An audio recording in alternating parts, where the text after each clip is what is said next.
오늘은 세례를 받으신 예수님이에요. 세례를 받으신 예수님이라 사실 주인공이 예수님이거든요. 근데 오늘은 선생님이 좀 주제를 꼬아서 예수님을 주인공으로 하지 않고 세례를 좀 주인공으로 설교를 준비했어요. 침례를 왜 받는지. 문제. 침례를 왜 받아요? 모르니까 배우면 되겠다. 그죠? 사실 선생님은 대답할까봐 지금 방금 조마조마했어요. 설마 아는 사람이 있을까 해가지고. 침례를 왜 받는지 모르니까 우리 오늘 다 같이 한번 배워봐요. 알겠죠? 자, 저번 시간에 우리가 구약과 신약을 넘어가면서 구약과 신약 사이에 400년 동안 어떤 일이 있었는지를 배워봤어요. 그때 지도를 통해 가지고 400년 동안 이런저런 일이 있었다. 뭐 아수르도 있었고 바벨론도 있었고 페르시아도 있었고 그리스의 알렉산더도 있었고 로마의 율리우스 카이사르도 있었다. 이런 것들 배웠는데 선생님이 이런 거를 왜 하냐면요. 아직 우리가 잼민이잖아요. 그러니까 우리가 하나님을 알고 싶어도 아직 우리가 배운 것이 적어가지고 하나님이 있다는 증거를 모르는 경우가 많아요. 예를 들면은 나이가 좀 적은 사람이 아빠에 대해서 더 잘 알까요? 나이가 많이 들면 들수록 아빠에 대해서 더 많이 알까요? 전자일까요? 후자일까요? 후자죠? 다 마음속으로 대답하는 건 느꼈어요. 나이가 많이 들수록 아버지에 대해서 더 많이 아는 것처럼 세상적 지식을 배우면 배울수록 하나님이 계시다는 사실을 더욱더 잘 깨달을 수가 있어요. 교과서거든요. 이건 고등학교 세계사 교과서예요. 선생님은 세계사를 배웠을 때 이야 정말 하나님이 계시구나를 교과서를 공부하면서 느꼈어요. 우리 대전동북교회 어린이들도 선생님과 똑같은 경험을 다들 하기를 바래요. 세계사 교과서를 배우는데 성경하고 똑같은 거예요. 아수르, 여기 아시리아가 나오고 그런 다음에 페르시아가 나오고 성경에 나오는 고레스 왕이 여기에도 나오네. 그리고 선생님이 저번 시간에 그리스랑 페르시아랑 전쟁했다고 했었죠? 마라톤 전투 얘기하면서 페르시아랑 그리스랑 전투한 내용도 나오고 알렉산드로스 선생님이 알렉산더 대왕이라고 소개했었어요. 그 알렉산더 대왕도 성경에 있는데 그 알렉산더 대왕이 세계사 교과서에 있는 거예요. 그리고 알렉산더 대왕이 죽고 선생님이 4명의 장군에 의해서 나라가 다 분열됐다고 했었죠. 프톨레마이오스, 셀레우코스, 리시마코스, 카산드로스 이렇게 4개의 나라로 분열됐다고 얘기했는데 그 내용이 또 여기에 있는 거예요. 세계사 교과서에.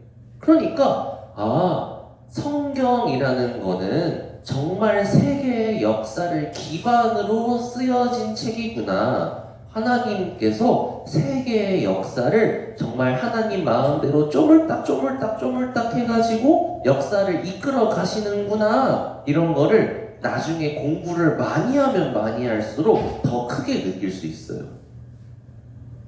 그리고 선생님은 또 과학을 배우다가 그런 적도 있어요. 돌턴의 원자론이라고 중3 때 배우거든요. 그걸 또 배우면은 이건 하나님이 없을 수가 없다 이런 생각이 들 거예요. 지금은 비록 나이가 어려서 친구들이 하나님이 있다는 증거 있으면 하나만 대봐! 이러면은 부들부들 떨면서 막 대답 못하고 그러잖아요. 그죠? 근데 나중에 나이가 더 많이 들어서 학교 공부를 더 많이 하게 되면은 아주 조리 있게 잘 설명해 줄 수가 있을 거예요. 그러려면 어떻게 해야겠어요? 공부를 열심히 해야 돼요. 알겠죠? 화이팅! 자, 선생님이랑 저번 시간에 이거를 배웠었고 오늘 배울 내용은 이거예요. 함께 읽어볼까요? 시작!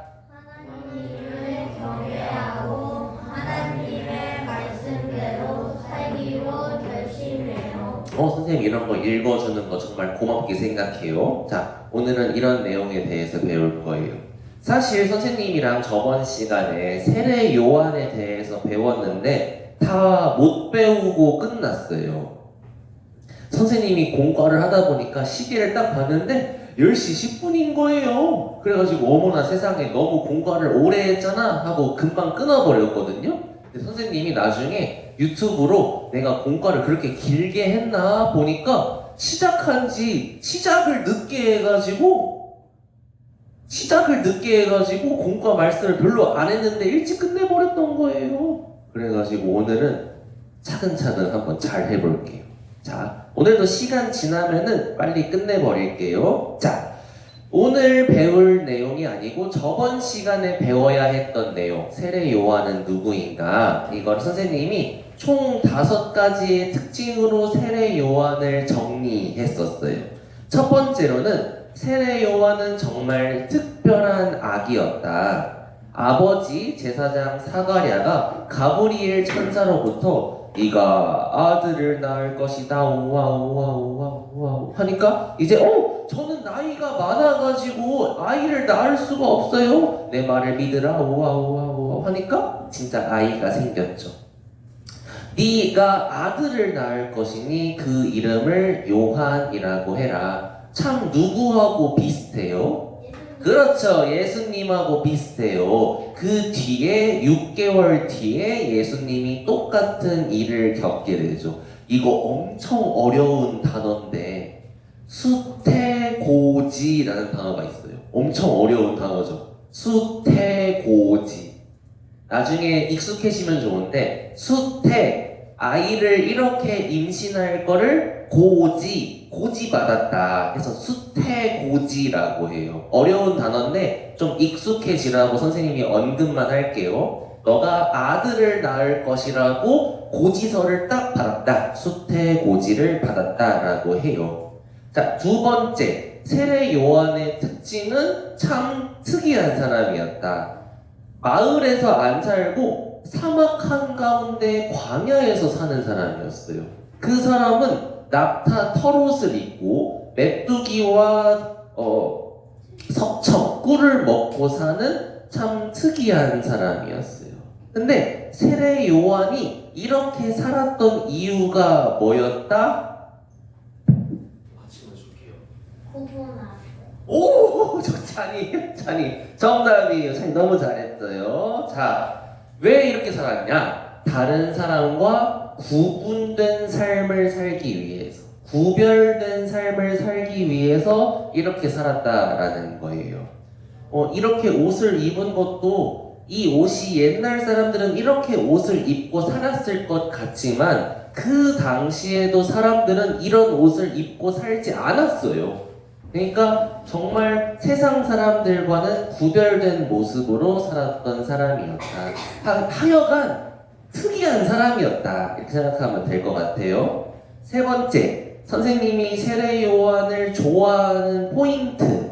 세례 요한은 회개를 외치는 사람이었어요. 그리고 그 주변에 있는 사람들은 세례 요한을 다 무서워했어요. 두려워했어요. 왜? 만날 때마다 나한테 안 좋은 이야기를 하거든요. 이 독사의 자식들아, 네가 그러고도 천국에 갈 줄 아느냐? 무섭죠. 그러니까 세례 요한은 주변 사람들이 다 두려워하는 사람이었어요. 세례 요한은 죄사함을 얻게 하는 회개의 세례를 주는 사람이었는데 항상 주변 사람들한테 회개해라, 안 그러면 지옥 간다 같은 듣기 안 좋은 말만 하는 사람이었어요. 그때 당시에 이스라엘 백성들은 어떤 마음을 갖고 있었냐면은 나는 아브라함의 후손이니까 아무것도 안 해도 당연히 천국에 가지, 이렇게 믿고 있었어요. 마치 우리 엄마 아빠가 구원받았으니까, 우리 할머니 할아버지가 구원받았으니까 나는 당연히 천국에 가겠지? 라고 생각하는 어린이들과 같은 거예요. 그런 일은 없죠. 근데 그런 사람들한테 세례 요한이 도끼를 딱 보여주면서, 도끼가 나무 옆에 있지 않느냐? 너가 그렇게 회개에 합당한 열매, 구원받은 사람으로서 그리스도인답게 살지 않으면은 이 도끼로 너를 찍어다가 지옥불에 던져버릴 거야. 이렇게 경고를 했던 거예요. 그러니까 사람들이 어머나 세상이 너무 무서운 거예요. 그래서 어떻게 했냐? 그러면은 우리가 어떻게 해야지 회개를 할 수 있습니까? 하면서 세례 요한이 회개에 알맞은 열매, 회개한 그리스도인은 어떻게 살아가는지에 대해서 요목조목 알려주게 돼요. 그게 저번 시간에 배웠었죠? 넘어갈게요. 그리고 선생님도 세례 요한처럼 그리스도인이라면은 회개한 사람이라면은 하나님 마음에 쏙 드는 사람이라면은 하나님 앞에서 어떻게 올바르게 살아야 되는지 일주일에 40분씩 우리가 공부를 하잖아요. 그런 것처럼 우리가 이건 되게 중요한 거다. 다음에 오늘의 주제인데 세례예요. 세례. 세례 요한은 사람들한테 회개의 세례를 주는 사람이었어요. 근데 세례를 아무나한테 준 게 아니었어요. 우리도 침례를 아무나 받는 게 아니죠. 침례를 받는 사람은 특별한 사람이 받는 건데 침례를 어떤 사람이 받아요? 라고 하면 쉽게 대답하는 게 하나 있어요. 뭐죠? 침례는 어떤 사람이 받죠? 우리 너무 친숙한 두 글자 단어인데 그렇지. 구원받은 사람이 침례를 받는 거예요. 근데 선생님은 그 구원받은 사람이 침례를 받는 거는 너무 폭넓은 큰 의미고 정확히는 구원받은 사람이 침례를 받은 게 맞지만 아주 정확히 말하면은 회개한 사람이 침례를 받는 거예요. 회개는 어려운 게 아니에요. 선생님이 저번 시간에 얘기했지만 이렇게 마음을 먹는 게 회개예요. 저는 앞으로 하나님의 뜻대로 살겠습니다. 부모님을 공경하고 간음하지 않고 욕하지 않고 다른 사람에게 욕심 부리지 않고 그리고 거짓말하지 않고 하나님의 뜻대로 살게요. 다시는 내 마음대로 살지 않을게요. 영원히 그렇게 살게요. 라고 마음 먹은 게 회개예요. 이렇게 선생님이 얘기했으면은 나는 이렇게 마음 먹었던 적이 있나? 생각해 봐야 되는 거예요. 이렇게 마음 먹은 적이 없으면은 회개를 한 적이 없는 거예요. 저는 앞으로 하나님께 평생을 영원히 순종하고 살게요. 라고 마음을 먹는 그 순간이 회개하는 순간이에요. 근데 그게 초등학생 어린이는 그렇게 마음 먹는 게 너무너무너무 어려운 거예요. 자, 그래서 앞으로 선생님이 침례, 세례도 얘기할 거고 회개도 얘기할 건데 회개와 침례는 정말 99.999% 비슷한 거예요. 그래서 침례랑 회개는 똑같은 말이다. 이렇게 생각하면 좋을 것 같아요. 자, 그 다음에 이건 저번 시간에 했어야 됐는데 세례 요한의 가장 큰 특징은 뭐였냐면은 예수님을 소개하는 사람이었어요. 성경 펴겠습니다. 누가복음 3장입니다. 누가복음 3장 15절 마막둑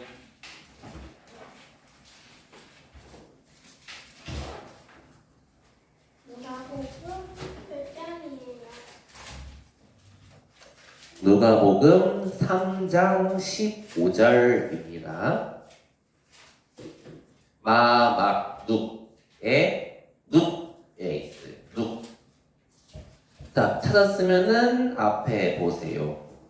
세례 요한이 막 회개를 외치면서 많은 사람이 하나님께로 돌아오게 만드니까 그 주변 사람들이 야, 세례 요한이야말로 하나님께서 보내신 그리스도가 아닐까? 저번에 배웠죠. 그리스도. 같은 말이 이스라엘 말로는 메시아, 그리스 말로는 그리스도, 영어로는 Savior, 그리고 한자로는 구세주, 한글로는 나를 살려줄 사람. 이게 그리스도라고 했어요. 근데 백성이 세례 요한이 너무 하나님의 일을 잘하니까 야, 저 사람이 그리스도가 아닐까? 이렇게 생각을 했던 거예요. 그때 세례 요한은 단호하게 얘기합니다.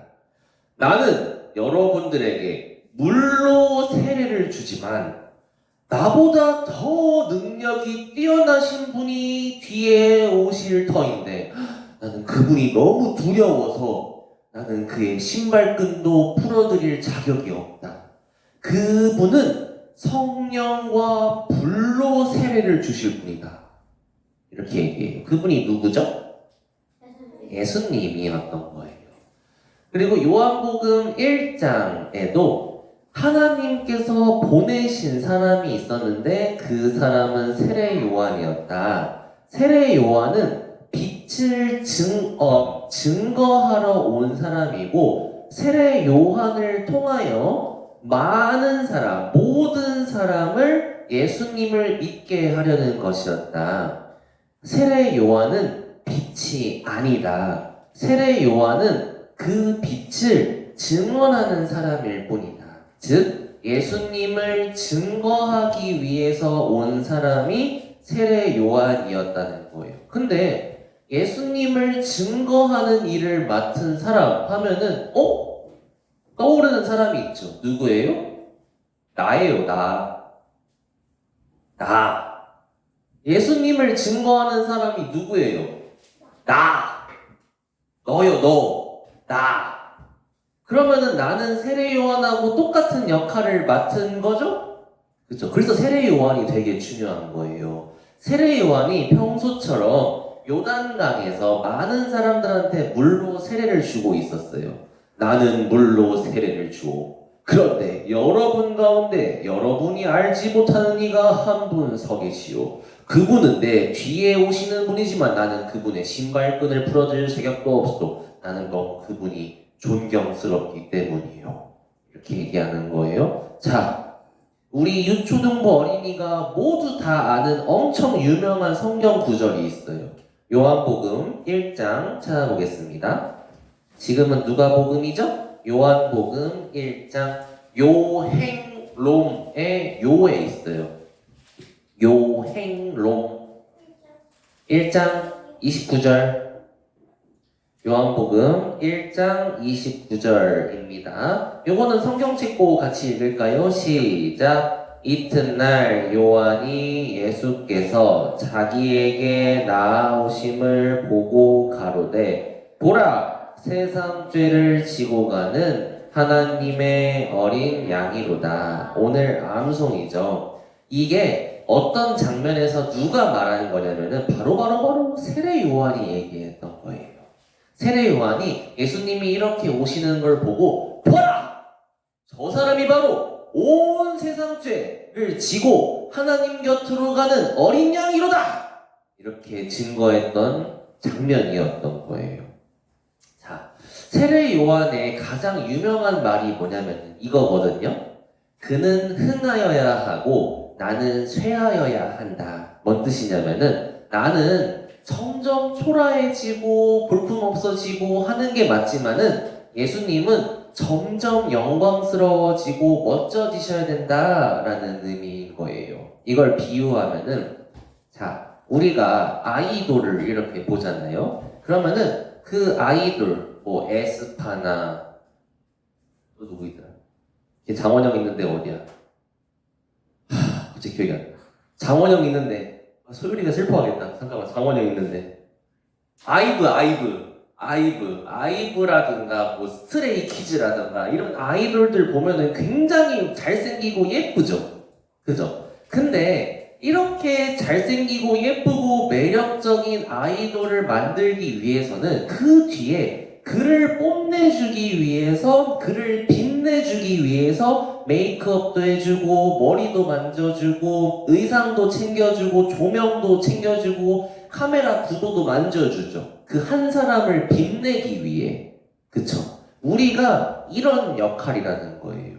예수님을 더 잘 소개하고 예수님을 더 영광스럽게 하기 위해 우리는 각각 하나의 역할을 맡아서 그 예수님을 더 영광스럽게 해주는 존재라는 거죠. 선생님 근데 손이 3개랑 손이 4개예요. AI니까요. 선생님 이거 AI로 만드는 건데 AI는 손가락을 잘 못 만들어요. 돌아와서 그는 흥하여야 하고 나는 쇠하여야 한다. 알겠죠? 그래서 세례 요한은 이렇게 얘기하는 거예요. 사람들한테. 얘들아, 나를 보지 마라. 저 어린 양 예수님을 봐라. 나에게 주목하지 마라. 예수님을 주목해라. 이렇게 항상 외치고 다녔던 거예요. 그리고 초등부 어린이들이 나중에 커가지고 신앙생활을 잘하면은 와, 저 사람은 정말 1등 신랑감이야. 와, 1등 신부감이야. 이러면서 신앙생활을 너무너무 잘해. 이렇게 칭찬을 받을 때가 올 거거든요. 그러면은 에헴, 나는 그런 사람이지. 이렇게 하면은 1등 신랑감이 아니고 꼴등 신랑감이에요. 내가 오히려 더 잘나고 좋아질수록 내가 더 초라해지고 주님이 더 영광스러워져야 되는 거예요. 그건 교만이라고 하는 거예요.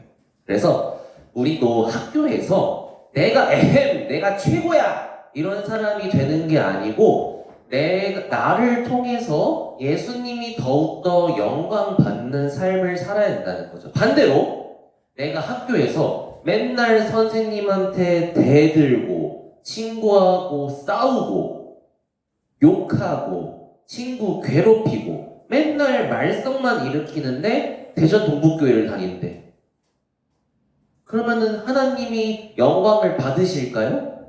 그렇게 살면 안 되는 거예요.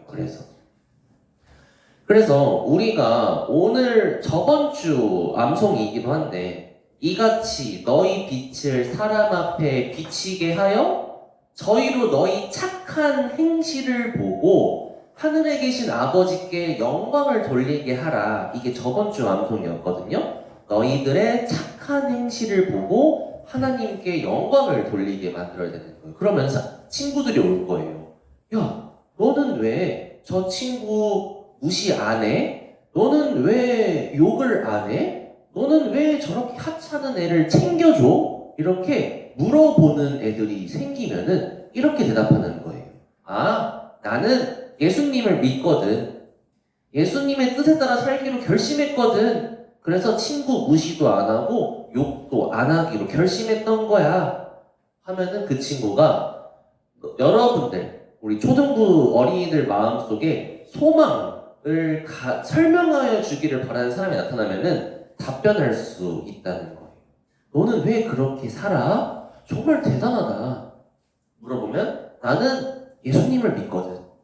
이렇게 얘기를 해주는 사람이 세례 요한과 같이 예수님을 빛내는 어린이가 된다는 거예요. 저번 주 학습 목표가 이거였거든요. 읽어볼게요. 시작. 나를 빛내는 사람이 아닌 예수님을 빛내는 사람이 되어요. 그래서 세례 요한처럼 우리가 삶을 사는 가운데에서 나를 통해서 예수님이 더욱더 빛이 나는 삶을 살아야 한다라는 거예요. 이게 저번 시간 공과였어요. 이제 이번 주 공과할게요. 저번 시간이었어요, 지금까지. 저번 주 거. 이제 이번 주 거예요, 이제. 자, 이번 주 거를 이제 해보겠습니다. 선생님이 또 얘기했지만 잠깐 그 큰 방향성을 잡고 갈게요. 원래는 세례를 받으신 예수님이 공과의 주제였어요. 근데 선생님이 유초동부를 하면서 2년 동안 침례가 뭔지를 배울 수 있는 기회가 없더라고요. 그래서 선생님이 그 침례가 뭔지를 좀 자세히 설명하고자 해요. 그래서 오늘 주제는 침례예요. 그걸 배워볼게요. 자, 선생님이 군대에 있을 때였어요. 군대 훈련소에 있었을 때 훈련소에 5주 동안 있었는데 그때 선생님은 주일마다 군대에 있는 교회를 갔어요. 그때 선생님은 굉장한 문화 충격을 받았어요. 우리는 교회 오면 가만히 앉아가지고 말씀 듣죠. 군대 교회 가면은 이렇게 노래 부르고 막 춤춰요. 뭐였더라? 기억 안 나. 아무튼 노래를 불러. 선생님 군대 전역한 지 15년 돼가지고 기억이 안 난다 이때. 노래를 불렀는데 기억이 안 나네. 근데 아무튼 노래를 부르면서 막 강당을 막 뛰어다녀요. 뛰어다니면서 막 노래 부르거든요. 문화 충격이었어. 아무튼 그 5주 동안에 그 5번 교회를 나가면은 그때 사람들한테 훈련병들한테 물어봐요. 세례 받을 사람 있냐? 그러면은 그 세례를 받을 사람을 이렇게 세례를 줘요. 근데 선생님 그때 선생님은 항상 물에 푹 잠겼다가 올라오는 침례만 봤는데 이런 세례를 처음 본 거예요. 어떻게 하냐면 이렇게 물을 이렇게 해가지고 이렇게 촉촉촉촉 하면 세례 끝 이렇게 하는 거예요. 그래서 저런 것도 있구나. 처음 배웠었거든요. 그럼 머리에다가 이렇게 슉 해가지고 머리에다가 이렇게 촤르르륵 해주면서 수건을 이렇게 맨들맨들 닦아줘요. 그럼 수건 냄새 나요. 아무튼 이런 것들을 막 하는데 그때 우와 저렇게 하는 거구나 세례를 배웠었거든요. 근데 세례는 사실 성경에 없는 내용이에요. 이게 어디에서 유래가 된 거냐면은 우리가 교회도 있지만 성당도 있죠. 네. 하나님을 믿기는 한데 성당은 성모 마리아도 같이 섬기잖아요. 그걸 이제 카톨릭이라고 하는데 카톨릭에서는 이렇게 성스러운 물이라고 해가지고 이 물을 이렇게 찹찹 뿌려지는 데에서 시작했대요. 왜냐하면은 이거는 간단하게 하고 넘어갈게요. 옛날 사람들은 하나님을 믿었는데 아기가 태어났는데 아기가 옛날에는 신생아가 태어나면은 많이 죽었어요. 지금처럼 태어나면 무조건 사는 게 아니었어요. 그래서 아기가 태어나자마자 죽는 경우가 많았거든요. 그러니까 사람들이 궁금해한 거야. 태어나자마자 죽은 아기는 천국에 가 지옥에 가? 이 궁금해진 거예요. 그래서 교황청에서 카톨릭 사람들이 그러면은 어린 아이들이 죽기 전에 빨리 세례를 주면은 그 아이는 천국 간다. 이렇게 공표를 하는 거예요. 그래서 모든 사람들이 아기가 태어나자마자 물에 폭삭 담글 순 없잖아요. 죽을 거 아니야, 그렇지? 숨도 못 쉴 거 아니야, 그죠? 그러니까 어떻게 하냐? 머리에다가 이렇게 물을 뿌리기 시작하는 거예요. 아기를 물속에 퐁당 담글 수는 없으니까 그냥 물만 이렇게 뿌리면서 이걸 침례야 이렇게 하는 거예요. 그러니까 이게 보편화되면서 아기한테 하던 것이 성인한테 하게 되고 그래서 머리에 이렇게 물을 뿌리는 세례로 바뀌었던 거예요. 변질된 거예요. 이거는 중학생, 고등학생 형들이 배우는 참빗이라는 건데 거기에 침례를 뭐라고 설명하냐면은 이거 아직 아니야. 미안해요. 그래서 성경에서는 침례를 절대 물을 뿌리거나 붓는 행위를 얘기하지 않아요. 그래서 우리가 근데 성경에 침례라는 단어가 한 번도 안 나와요. 다 세례라고 나오거든요. 근데 우리는 그 세례라고 했을 때 물을 뿌리는 게 아니고 물에 폭삭 담갔다가 나오는 세례라고 생각하고 성경을 읽어야 해요. 다음으로 침례가 뭐냐? 선생님이 시작할 때 물어봤죠. 침례는 왜 받아요? 이렇게 물어봤었죠. 그쵸? 근데 중고등학생 형들이 배우는 참빗에서는 이렇게 생각해요. 내가 그리스도와 함께 죽고 그리스도와 함께 살아난다. 이게 침례의 뜻이라고 하는데 읽어도 모르겠죠. 그쵸? 선생님이 요목조목 한번 쉽게 설명을 해볼게요. 알겠죠? 자. 침례를 설명하는 성경 구절이 있어요. 찾아볼게요. 고린도전서 10장 고갈앱의 고에 있어요. 고린도전서 10장 1절입니다.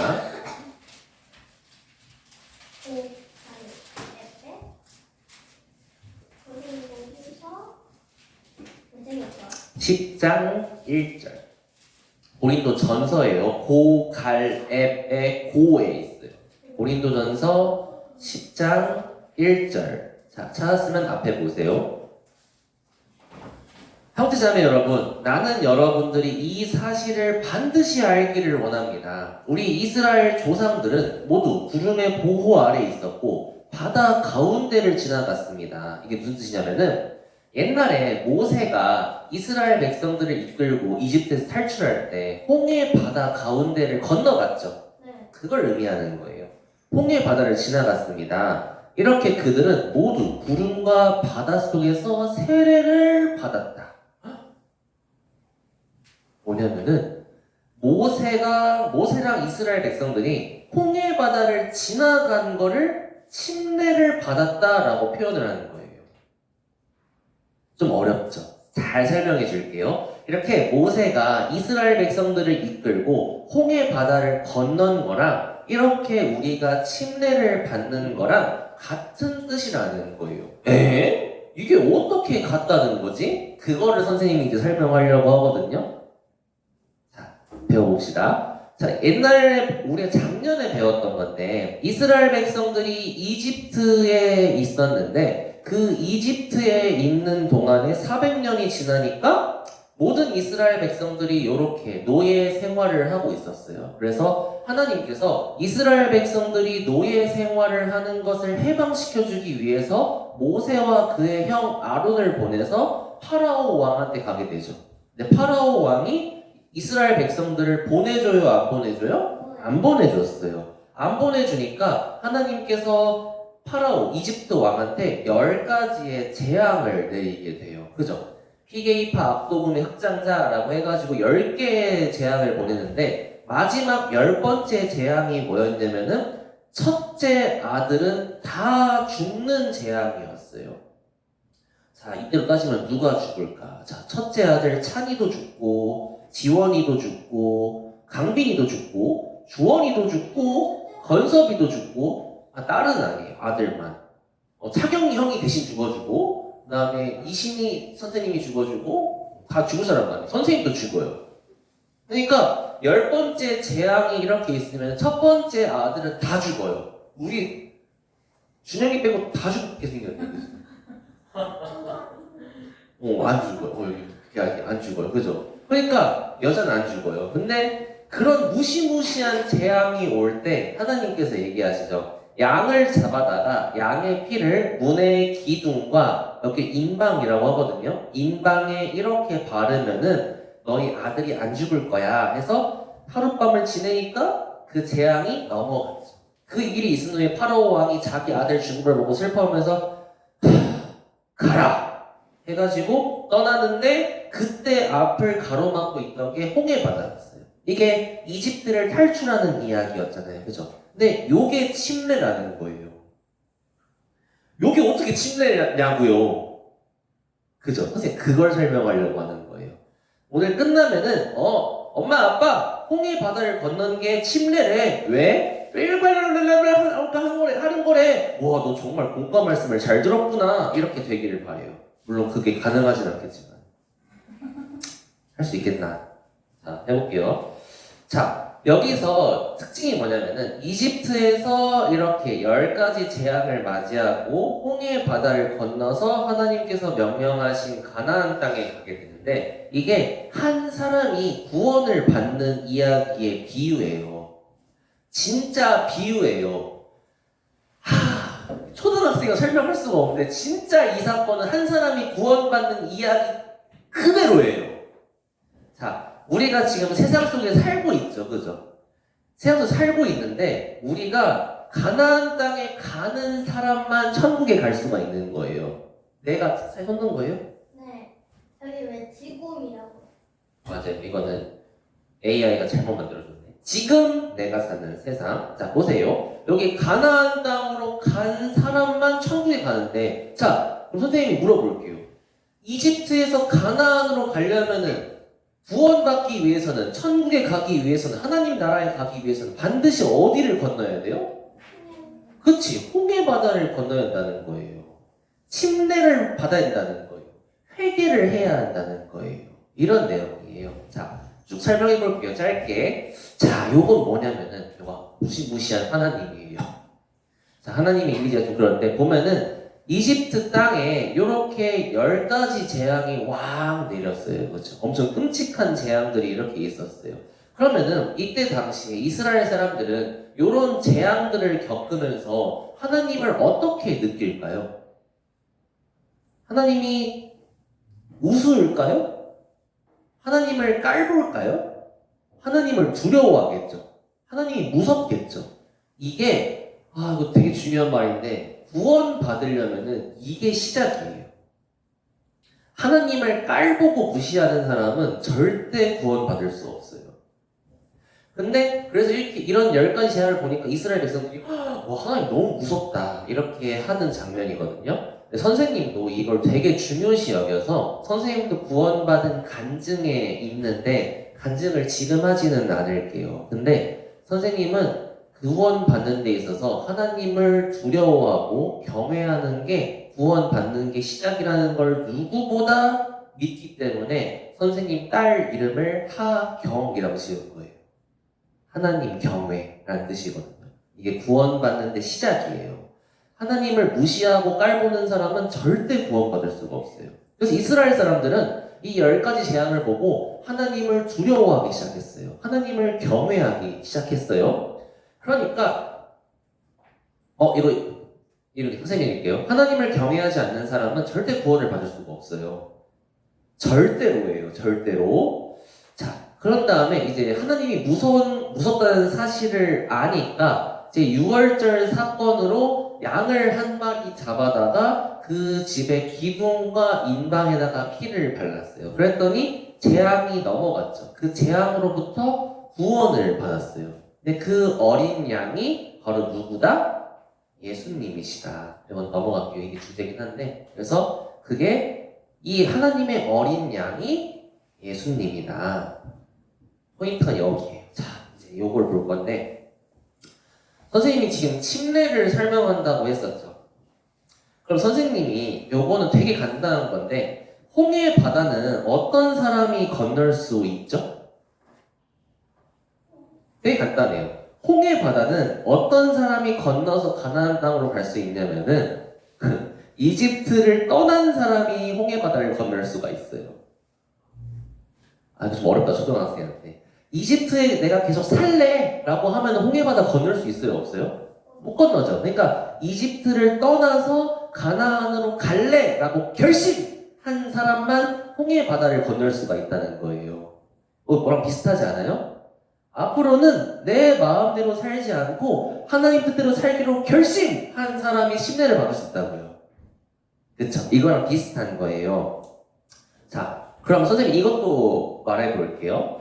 자, 이집트를 떠나서 홍해 바다를 건너 가나안 땅으로 간 사람이 다시 이집트 땅으로 돌아올 수 있을까요? 없을까요? 없어요. 홍해 바다가 가로막기 때문에 한 번 건너간 사람은 다시 이집트 땅으로 돌아올 수 없어요. 구원받은 사람이 다시 자기 마음대로 사는 게 가능해요? 불가능해요? 불가능해요. 여담인데 선생님 대전교회에 있었을 때 선생님하고 같이 유초등부, 중고등부를 같이 보냈던 친구가 한 명 있어요.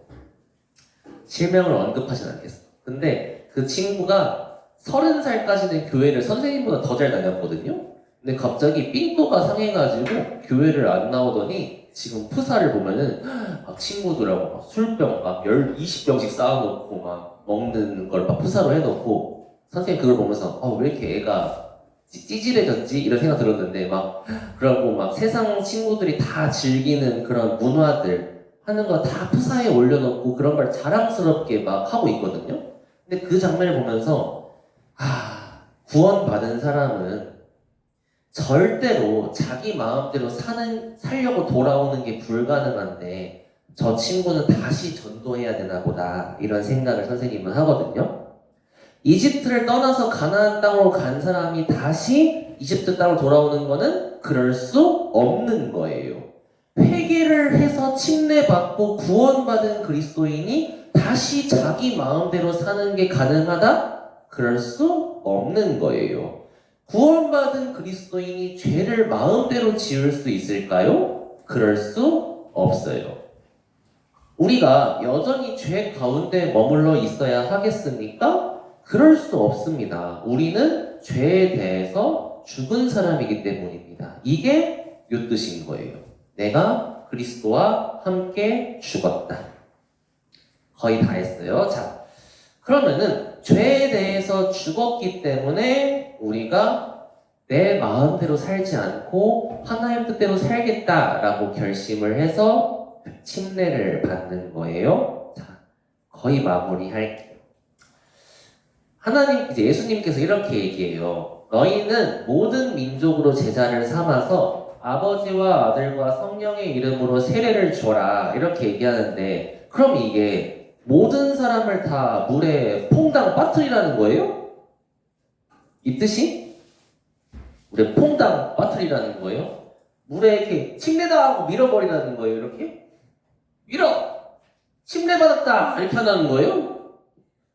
물에 퐁당 들어가는 게 침례가 아니죠? 침례를 주라는 뜻은 물에 담그라는 뜻이 아니고 물속에 들어가라는 뜻이 아니고 이 마음을 가지라는 거예요. 세례, 즉 침례를 받아라. 모든 사람을 회개시켜라. 회개의 뜻은 정말 어려운 게 아니다. 주님 뜻대로 하나님 뜻대로 살겠다라고 결심을 하는 게 회개예요. 그런 사람만 침례를 받을 수가 있어요. 옛날에는 내 마음대로 살았어요. 마음대로 도둑질하고 친구하고 싸우고 맨날 게임하고 이거 뭐 하는 거야? 뭘 하냐? 뭐 하고. 그런데 이젠 앞으로 기도하고 친구에게 나눠주고 성경 말씀 읽고 주님과 동행하고 이렇게 왼쪽에서 오른쪽으로 살겠다고 결심하는 증표로 침례를 받는 거예요. 이해했죠? 그러니까 선생님은 이 마음이 없었어요. 진짜 마무리할게요. 끝이에요. 하나님을 경외하지 않는 사람은 절대로 구원받을 수 없다고 했었죠. 선생님은 침례를 2번 받았다고 했잖아요. 처음에는 이런 마음이 없이 그냥 받았어요. 그러니까 회개하지 않은 상태로 물에만 들어갔다 온 거예요.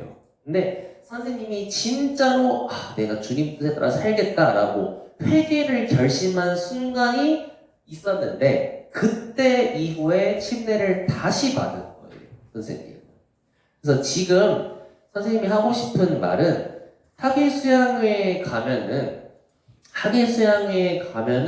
우리가 침례를 받을 수 있는 기회가 생겨요. 선생님도 침례 2번 받았죠? 만약에 내가 회개를 다시 했다라는 생각이 들면은 침례는 얼마든지 다시 받아도 좋아요. 하지만 너무 함부로 받지는 마세요. 그리고 내가 주님 뜻에 따라 살기로 결심했다. 나는 마음 먹었다. 이런 사람은 다음 주에 학예수양회에 가서 꼭 침례를 받고 오세요. 알겠죠? 침례는 우리 어린이들이 어떻게 생각하는지 모르겠는데 그렇게 가볍고 하찮은 건 아니에요. 모든 사람들 앞에서 내가 회개했다는 결심을 드러내는 거거든요. 그렇기 때문에 침례에 대해서 깊게 생각하고 꼭 받도록 합시다. 자, 기도하겠습니다.